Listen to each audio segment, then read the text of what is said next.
कहानी की शुरुआत हमें अमेरिका और रूस के बीच चल रही कोल्ड वॉर के दौर में ले जाती है। इस तनाव भरे समय में रूस के अंदर पैट्रियट नाम की एक सीक्रेट ऑर्गेनाइजेशन काम कर रही होती है। ये ऑर्गेनाइजेशन इंसानों और जानवरों पर खतरनाक एक्सपेरिमेंट कर रही होती है ताकि ऐसे सुपर सोल्जर्स बनाए जा सकें जो अपने देश की हर हाल में रक्षा कर सकें। इन एक्सपेरिमेंट्स के दौरान कई प्रोजेक्ट्स पूरी तरह फेल हो जाते हैं और कई जिंदगियां बर्बाद हो जाती हैं। लेकिन इन्हीं नाकामियों के बीच कुछ एक्सपेरिमेंट कामयाब भी होते हैं। कुछ लोग असाधारण ताकत हासिल कर लेते हैं और सुपर हीरो बन जाते हैं। सब कुछ आगे बढ़ ही रहा होता है कि तभी एक भयानक और रहस्यमयी ब्लास्ट होता है जो पूरी लैब को तबाह कर देता है। इस धमाके में सारे सुपर हीरो प्रोजेक्ट्स खत्म हो जाते हैं और वहां मौजूद साइंटिस्ट्स का भी कोई सुराग नहीं मिलता।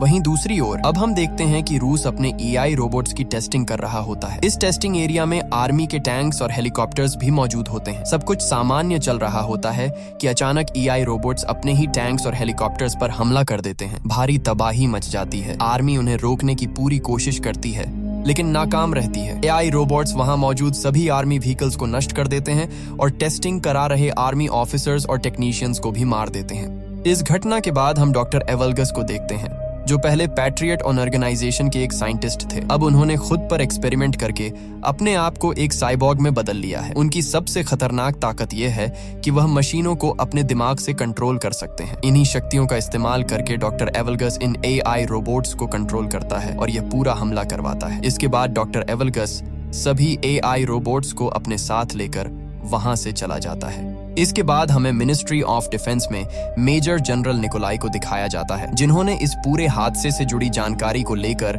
एक इमरजेंसी मीटिंग बुलाई होती है। मीटिंग के दौरान मेजर निकोलाई बताते हैं कि सन 1940 में डॉक्टर एवलगस पैट्रियट ऑर्गेनाइजेशन के टेक्निकल डिपार्टमेंट के हेड हुआ करते थे। उस समय एवलगस मॉडल 1 नाम के एक प्रोजेक्ट पर काम कर रहे थे जिसके जरिए एक खास रिमोट की मदद से किसी भी इलेक्ट्रिक मशीन को कंट्रोल किया जा सकता था।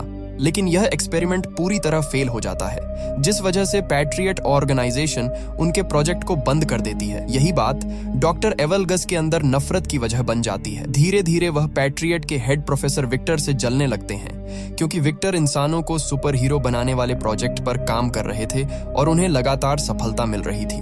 इसी जलन और गुस्से में डॉक्टर एवलगस अपने एक्सपेरिमेंट को पूरा करने के लिए विक्टर की रिसर्च चुराने का फैसला करता है। इस दौरान कई लोग मारे जाते हैं और आखिरकार इस अपराध की वजह से डॉक्टर एवलगस को जेल भेज दिया जाता है। लेकिन जेल भी उसे ज्यादा समय तक नहीं रोक पाती। कुछ समय बाद वह किसी तरह जेल से भाग निकलता है और जाकर अपनी पुरानी लैब में छुप जाता है। जब मिलिट्री को इसकी खबर मिलती है तो वह डॉक्टर एवलगस को पकड़ने के लिए उसकी लैब पर रेड करने जाती है। मगर एवलगस को पहले से ही अंदाजा होता है कि मिलिट्री वहां जरूर पहुंचेगी, इसलिए वह लैब में पहले ही एक बम प्लांट कर देता है। जैसे ही मिलिट्री लैब में दाखिल होती है जोरदार धमाका होता है। पूरा इलाका तबाह हो जाता है और वहां मौजूद सभी मिलिट्री पर्सनल मारे जाते हैं। लैब पूरी तरह से डिस्ट्रॉय हो जाती है। इस एक्सप्लोजन के बाद मिनिस्ट्री ऑफ डिफेंस को यही लगता है कि शायद डॉक्टर एवलगस भी इस धमाके में मारा गया है, लेकिन हकीकत इससे बिल्कुल अलग होती है। डॉक्टर एवलगस किसी तरह जिंदा बच जाता है। इतना ही नहीं, इस धमाके से निकले खतरनाक केमिकल्स उसके शरीर को पूरी तरह बदल देते हैं। इसी के बाद डॉक्टर एवलगस खुद पर आखिरी और सबसे खतरनाक एक्सपेरिमेंट करता है और खुद को एक साइबॉर्ग में बदल लेता है। अब मिनिस्ट्री ऑफ डिफेंस एक बड़ा फैसला लेती है। वे उन सुपर हीरोज को ढूंढने का निर्णय लेते हैं जो पहले डॉक्टर एवलगस के एक्सपेरिमेंट्स से बनाए गए थे ताकि उन्हीं की मदद से डॉक्टर एवलगस को रोका जा सके। वहीं दूसरी ओर हम डॉक्टर एवलगस को देखते हैं जो अलग अलग जगहों से मिलिट्री व्हीकल्स और इक्विपमेंट्स चुरा रहा होता है। इसी बीच मीटिंग खत्म होने के बाद ministry of defence secret organisation Patriot को दोबारा से एक्टिव करने का फैसला लेती है। इस बार पैट्रियट की कमान मेजर एलिना लेरिना को सौंपी जाती है। मेजर एलिना अपनी टीम बनाती है और सुपर हीरोज को ढूंढने का मिशन शुरू करती है जिसे नाम दिया जाता है गार्डियंस। थोड़ी रिसर्च के बाद टीम को सुपर हीरोज की लोकेशंस का पता चल जाता है जिसके बाद मिलिट्री उन्हें खोजने के लिए निकलती है। सबसे पहले वे लर नाम के सुपर हीरो तक पहुंचते हैं जो आर्मेनिया के एक पुराने टेम्पल में रहता होता है। अब वह दुनिया से कट चुका होता है और एक सन्यासी की तरह जिंदगी जी रहा होता है। मेजर एलिना वहां पहुंचकर उससे बात करती है और उसे पैट्रियट प्रोजेक्ट में वापस आने के लिए कहती है, लेकिन लर साफ मना कर देता है। गुस्से और दर्द के साथ वह अपनी ताकत दिखाता है और वहां पड़े भारी पत्थरों को हवा में उड़ा देता है जिससे माहौल एक बार फिर तनाव से भर जाता है। मगर जब एलिना लर को डॉक्टर एवलगस और हाल ही में मिलिट्री ट्रेनिंग बेस पर हुए हमले के बारे में बताती है तो लर का रवैया बदल जाता है। डॉक्टर एवलगस्ट का नाम सुनते ही उसके चेहरे पर गुस्सा साफ नजर आने लगता है। आखिरकार वह पैट्रियट प्रोजेक्ट में काम करने के लिए मान जाता है, क्योंकि अब वह डॉक्टर एवलगस्ट से बदला लेना चाहता होता है। इसके बाद हम खान नाम के एक और सुपर हीरो को देखते हैं। कुछ एजेंट्स उस पर अपनी कारों से हमला कर रहे होते हैं, लेकिन खान के पास सुपर स्पीड और घातक सुपर ब्लेड्स की ताकत होती है। वह पलक झपकते ही उन कारों के बीच पहुंच जाता है और अपनी ब्लेड्स से कारों को बीच से काट देता है। कुछ ही पलों में सभी एजेंट्स मारे जाते हैं। इसके बाद खान सामने खड़े लर को देखता है। लर उसे डॉक्टर एवलगस्ट से बदला लेने के लिए अपने साथ चलने को कहता है। खान एक पल सोचता है और फिर बिना कुछ कहे उसके साथ जाने के लिए तैयार हो जाता है। दूसरी ओर कहानी हमें साइबेरिया ले जाती है, जहां मिलिट्री तीसरे सुपर हीरो को ढूंढने पहुंची होती है। यह सुपर हीरो आर्सस होता है, जो एक अबैंडन्ड केबिन में रह रहा होता है। जैसे ही आर्सस मिलिट्री को देखता है, वह अपने बीस्ट फॉर्म में बदल जाता है। उसका रूप एक खतरनाक जानवर जैसा हो जाता है। आर्सस मिलिट्री पर हमला कर देता है और उन्हें मारना शुरू कर देता है। इसी दौरान उसकी नजर खान और लर पर पड़ती है। जब उसे पता चलता है कि वे दोनों डॉक्टर एवलगस्ट से बदला लेना चाहते हैं, तो आर्सस भी उनके साथ जाने के लिए मान जाता है। अब कहानी आगे बढ़ती है और हमें मॉस्को में एक सर्कस शो दिखाया जाता है। यहाँ जिनिया नाम की एक लड़की अपनी परफॉर्मेंस कर रही होती है। वह एक बड़े पुल में छलांग लगाती है और पानी में कूदते ही गायब हो जाती है। दरअसल जिनिया के पास पानी में गायब होने की सुपर पावर्स होती हैं। शो खत्म होने के बाद जिनिया अपने ड्रेसिंग रूम में होती है। तभी अचानक वहाँ खान आ जाता है। खान को देखते ही जिनिया चौंक जाती है और उस पर हमला कर देती है। खान अपनी सुपर स्पीड का इस्तेमाल करके उससे दूर जाकर खड़ा हो जाता है और उसे समझाने की कोशिश करता है कि वे दोस्त हैं, लेकिन जिनिया उसकी बात नहीं सुनती और दोबारा उस पर हमला कर देती है। तभी वहां लर आ जाता है। जिनिया उससे भी फाइट करने लगती है, लेकिन लर उसे हरा देता है। इसके बाद वहां आर्सस आता है। वह जिनिया को बताता है कि सुपर पावर्स की वजह से हम सभी अब तक जवान हैं। 40 साल बीत चुके हैं, लेकिन आज भी हमारी उम्र वही की वही है। आर्सस यह भी कहता है कि जिसने हमें ऐसा बनाया है, अगर तुम भी उससे बदला लेना चाहती हो तो तुम हमारे साथ आ सकती हो। इसके बाद सभी लोग हेडक्वार्टर पहुंच जाते हैं। वहां जिनिया उन्हें बताती है कि उसे सिर्फ सन 1978 तक की ही मेमोरी याद है। उसके बाद का सब कुछ उसके दिमाग से मिट चुका है। वह बताती है कि डॉक्टर्स ने उसे शिवास्तुपुल के पास पाया था, लेकिन कोई भी उसकी पहचान नहीं कर सका। उसके हाथ में पहनी एक रिंग से ही उसका नाम पता चला था। डॉक्टर्स ने उससे कहा था कि वक्त के साथ उसकी याददाश्त वापस आ सकती है, लेकिन अब तक ऐसा नहीं हुआ है। जिनिया यह भी बताती है कि उसकी उम्र न बढ़ने की वजह से उसे जिंदगी में कई मुश्किलों का सामना करना पड़ा है। उसे बार बार अपनी लोकेशन बदलनी पड़ी ताकि लोग उस पर शक न करें और वह लोगों की नजरों से दूर रह सके। इसके बाद जिनिया अपनी पावर्स के बारे में बताती है। वह पानी में गायब हो सकती है और हालात के हिसाब से अपने शरीर का टेम्परेचर भी बदल सकती है। उनकी बातचीत अभी चल ही रही होती है कि तभी एलेना की टीम का एक मेंबर वहां आता है और बताता है कि उन्होंने डॉक्टर एवगस्ट की लोकेशन ट्रेस कर ली है। डॉक्टर एवगस्ट एक जंक यार्ड में मौजूद है, जिसे वह अपने कमांड सेंटर की तरह इस्तेमाल कर रहा है। ये खबर सुनते ही सभी सुपर हीरो जंक यार्ड पहुंच जाते हैं। वहां तेज बारिश शुरू हो जाती है। बारिश का फायदा उठाकर जिनिया पानी में गायब हो जाती है और बिना डरे आगे बढ़ने लगती है। वहीं बाकी चारों अलग अलग दिशाओं में बंटकर डॉक्टर एवगस्ट को ढूंढने लगते हैं। इसी बीच अचानक हेडक्वार्टर से उनका सिग्नल टूट जाता है। उधर डॉक्टर एवगस्ट के गार्ड्स जिनिया को देख लेते हैं, क्योंकि एवगस्ट ने अपने गार्ड्स को एक्स्ट्रा विजन दे रखा होता है। वे जिनिया के बॉडी टेम्परेचर से उसकी लोकेशन पकड़ लेते हैं और सुपर वेपन से वहीं उसे फ्रीज कर देते हैं। दूसरी ओर खान और आर्सस अपनी सुपर पावर्स का इस्तेमाल करते हुए गार्ड्स पर टूट पड़ते हैं और एक एक करके उन्हें मारने लगते हैं। लेकिन जैसे ही खान कुछ पल के लिए रुकता है, एक सिपाही मौके का फायदा उठाकर उस पर इंजेक्शन शूट कर देता है। इंजेक्शन लगते ही खान बेहोश हो जाता है। वहीं आर्सस को भी डॉक्टर एवगस्ट के गार्ड्स चालाकी से फंसाकर पकड़ लेते हैं। दूसरी तरफ लर अपने शरीर को पत्थरों से कवर कर लेता है। वह अपने दोनों हाथ एक साथ जमीन पर मारता है, जिससे वहां हल्का सा भूकंप आ जाता है। इसके बाद वह कई सिपाहियों को मार देता है। तभी डॉक्टर एवगस्ट खुद वहां आ जाता है। लर उस पर पत्थरों से हमला करता है और दोनों के बीच जबरदस्त फाइट शुरू हो जाती है।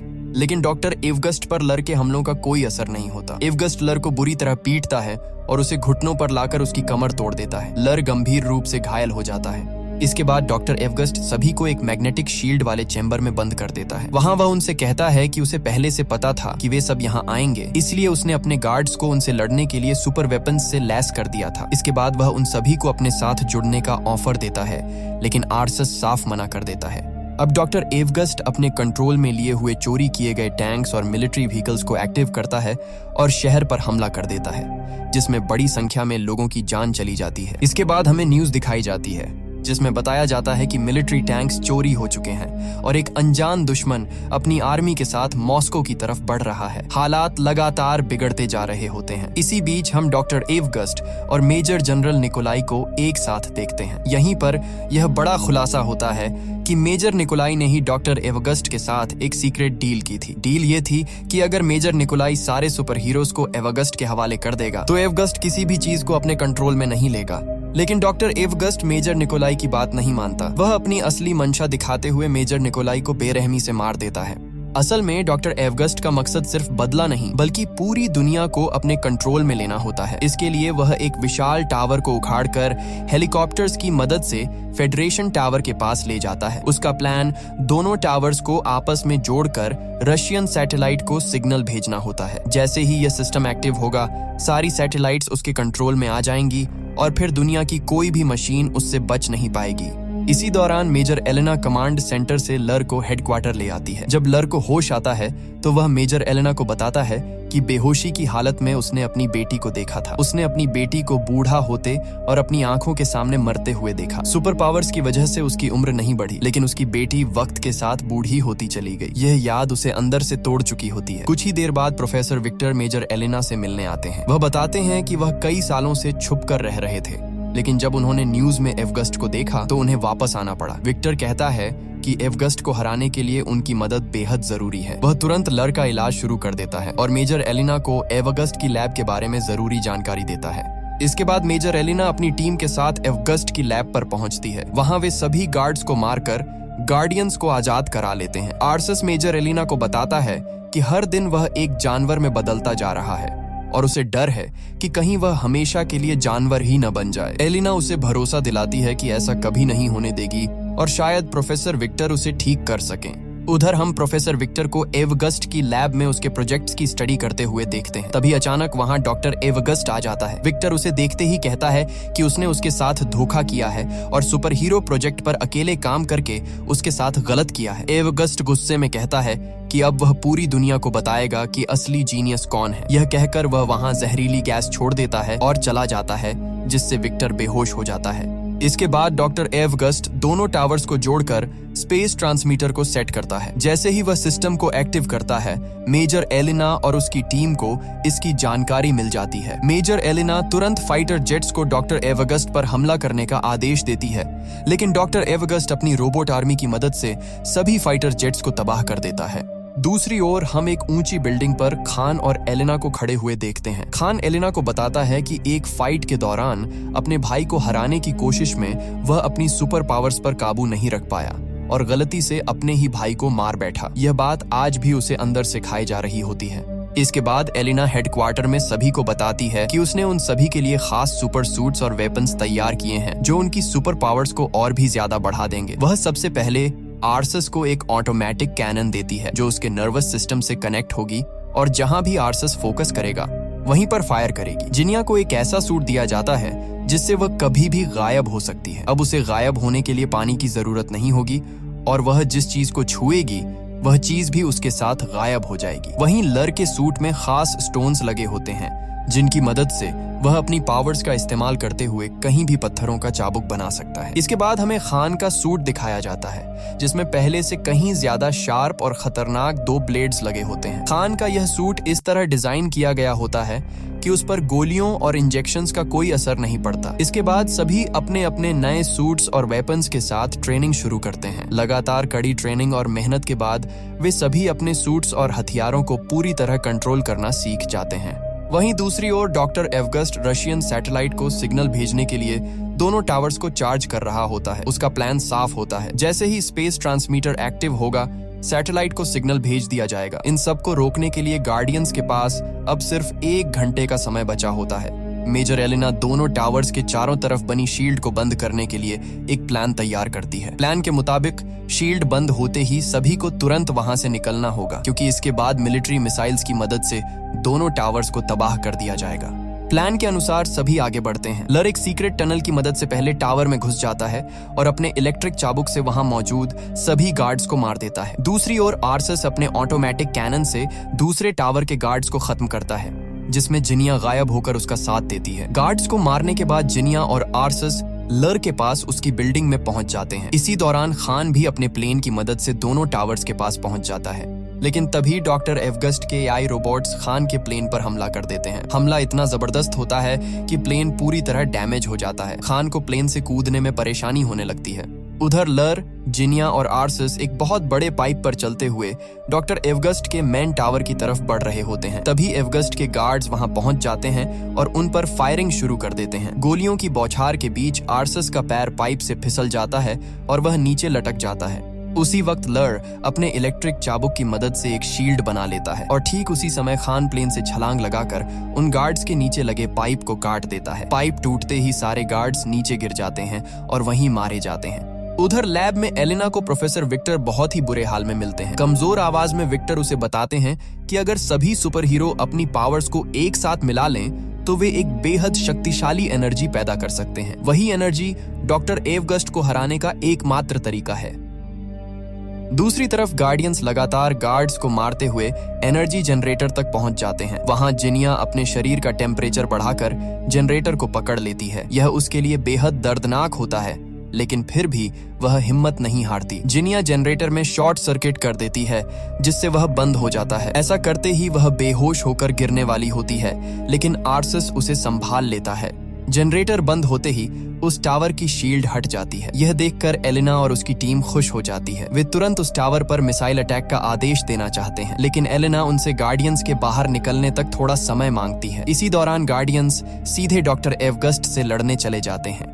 आर्सस उस पर अपने कैनन से फायर करने ही वाला होता है, लेकिन एवगस्ट उसकी मशीन को कंट्रोल करके बंद कर देता है। इसके बाद लर अपने इलेक्ट्रिक चाबुक से हमला करता है, मगर एवगस्ट उसका चाबुक पकड़कर उसे दूर फेंक देता है। खान भी उस पर अटैक करता है, लेकिन एवगस्ट उसे भी हवा में उछालकर दूर गिरा देता है। तभी जिनिया अपनी पावर से लर को गायब कर देती है। लर अचानक सामने आकर अपने इलेक्ट्रिक चाबुक से एवगस्ट को पकड़ लेता है। खान दोबारा हमला करने की कोशिश करता है, लेकिन एवगस्ट अपनी एनर्जी से चाबुक को तोड़ देता है और सभी को एक साथ दूर फेंक देता है। आर्सस अपने बीस्ट मोड में आकर एवगस्ट पर हमला करता है, लेकिन अब एवगस्ट इतना पावरफुल हो चुका होता है कि वह एक ही मुक्के में आर्सस को नीचे गिरा देता है।